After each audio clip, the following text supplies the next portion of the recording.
그래도 일부에선 국정감사가 진행되고 있습니다. 특히 최순실 씨, 박근혜 대통령과 오랜 인연이 있다는 이 60대 여성의 딸에 대한 얘기가 많이 나왔습니다.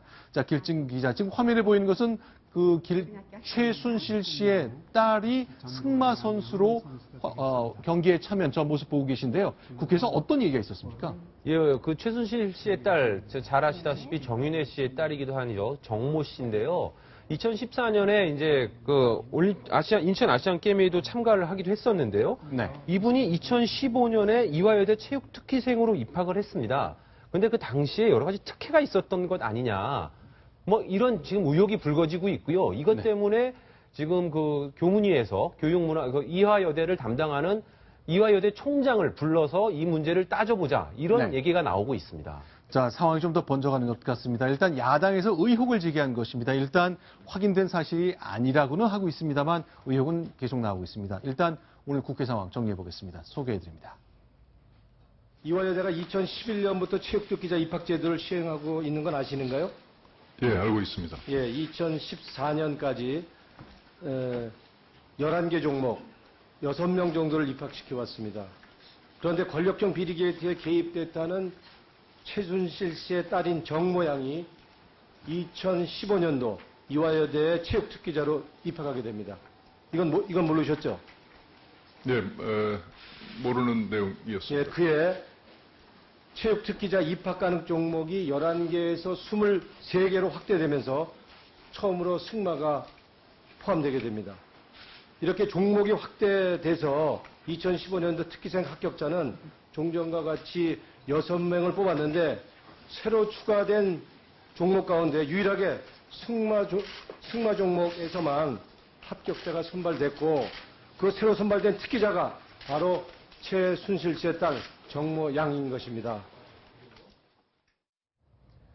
자, 지금 얘기를 들어보면요. 자, 그동안 오랜 세월 동안 박근혜 대통령의 비선 실세는 정윤회 씨라고 했는데 이번 국정감사 때는 정윤회 씨 얘기는 전혀 나오지 않네요. 일단 지금 최순실 씨가 워낙 지금 사건이 커져 있기 때문에 정윤회 씨보다는 최순실 씨로 좀 글쎄 실세가 아닌 것이 존재하는지 모르겠으나 어쨌든 실세 의혹을 받고 있는 사람은 최순실 씨인 것 같고요. 정윤회 씨는 이미 이혼하지 않았습니까? 두 사람 사이에 소송도 있는 것 같고요. 지금 노웅래 의원이 제기한 내용을 제가 잠깐 설명을 드리면요. 2014년에 이대 체육특기생 11개 종목 6명이었다는 건데 2015년에 종목이 확 늘어났었고 12개 종목에 늘어난 것 중에서 유일한 합격자가 정윤회 최순실 부부의 딸이라는 것이 노웅래 의원의 의혹 제기의 핵심입니다. 그러니까 이화여대라는 이제 그 명문 학교가 어쩌면 만일 야당의 주장이 맞다면 대통령과 특별한 인연을 가진 사람 때문에 그 사람을 위해서 규정도 다 바꿔준 것 아니냐. 이화여대가 철저하게 개인 앞에 무력했던 것 아니냐. 이렇게 얘기를 하는 거군요. 자, 일단 계속 그 대통령 주변에 있는 일을 놓고 야당에서 계속 문제 제기를 하고 있습니다. 어제요. 안종범 경제수석을 향한 얘기도 또 나왔습니다. 그동안 이제 미르와 K재단 관련된 얘기가 논의가 있었는데 어제는 그동안 관계없다고 얘기했던 안종범 경제수석이 전경련에서 모금한 것 아니냐 이런 의혹이 나왔는데 안종범 수석의 육성은 아니었고 딴 사람 목소리네요. 일단 그거 듣는 것으로 시작해 보겠습니다. 전경련에다가 얘기해가지고 그 전경련에서 이제 일괄적으로 기업들을 이제 할당을 해가지고 그래가지고 이제 한 거다. 사업을 뭐 해야 된다는 여기저기서 이제 제안도 오고 하는데 정부에서 지원 도와주는 인간이가 이런 것도 해라 저것도 해라 이러니까. 자, 길증 기자. 이게 안종범 수석 얘기가 아닌데 저 목소리 주인공이 누굽니다라고 야당 의원들이 국회에서 공개를 좀 했습니까? 예, 좀 대기업 관계자다. 네. 한 대기업 관계자가 직접 안종범 수석 쪽에서 이런 제안을 받았고 그래서 모금 활동에 도움을 준 거다라고 공개를 한 건데요. 아마 노웅래 의원 측에 보좌관이든 비서관이 전화 통화를 한 것을 녹음을 한 것 같습니다. 근데 지금 들으셨겠지만 목소리가 바로 진짜 목소리가 아니라 약간 변조를 했죠. 사실 누군지가 상당히 궁금합니다, 저희도. 누군지를 알아야 이게 정확한 증언인지 믿을 수 있는 증언인지 확인을 할 텐데요. 노웅래 의원 측에서는 당연히 신원을 공개하면 피해가 갈 수 있다 그래서 공개하지 않고 있고요. 안종범 수석은 나는 그런 얘기를 한 적이 없다. 왜 목소리까지 가리고 저런 식으로 이상한 폭로를 하느냐, 증거를 대라, 누군지 밝혀라 이렇게 주장하고 있는데요. 본인은 전한 적 없다고 주장하고 있습니다. 일단 청와대 안종범 경제수석 얘기에 따르면 이른바 카더라 통신 수준의 얘기를 국회에서 어떻게 국정감사장을 통해 공개하느냐라고 반론을 피고 있거든요. 일단 전문 증거라고 해서 일단 증거 능력은 없는 거잖아요.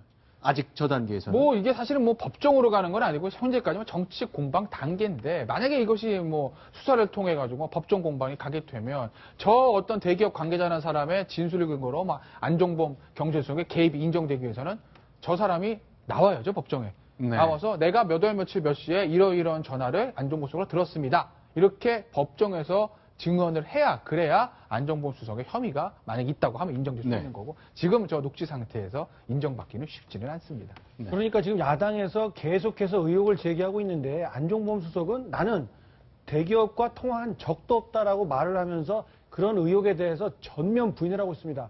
간단하죠. 새누리당에서도 그냥 일방적으로 의혹이다, 근거 없는 찌라시다 이렇게 할 게 아니라 국정조사든 국정감사기관이든 이런 걸 이용해서 그 부분에 대해서 조사를 해보는 거죠. 그래서 야당 쪽에 당신들이 제기할 수 있는 근거 다 올려봐라. 네. 검증을 해봐서 그게 사실이 아니면 그에 상응하는 책임을 야당에서 져라. 이렇게 공격을 하고 나갈 수도 있는 문제인데 굳이 국회의원들의 의무 중에 하나인 국정감사를 내팽개치고 집회나 시위를 일삼고 있는 것은 국회의원의 자질이 상당히 모자란다. 이렇게 보는 국민들도 많다는 걸 정말 무겁게 받아들여야 할 것 같습니다. 자, 지금 화면에 보셨던 안종범 경제수석 의원 시절부터 박근혜 대통령 모셨고 이전에 대선 캠프에 참여했기 때문에 대통령의 아주 사랑을 많이 받았던 핵심 참모 중에 하나입니다. 과연 이 사람이 대기업들을 움직여서 돈을 다 걷도록 해서 미르재단과 K스포츠재단을 만들었는지 그것이 핵심이거든요. 그랬다는 것이 어느 누군가의 익명의 대기업 증언이라고 야당이 증언했습니다. 그러나 그 본인은 등장하지 않고 있습니다. 계속 굴러갈 사안이겠죠. 계속 저희도 주시하겠습니다. 자, 지금까지 6가지 소식 봤습니다. 자, 윤경민 문화과학부장 여기서 좀 인사를 좀 드리겠습니다. 고맙습니다. 자, 이번에 7번째 소식 넘어갑니다. 순위 확인합니다.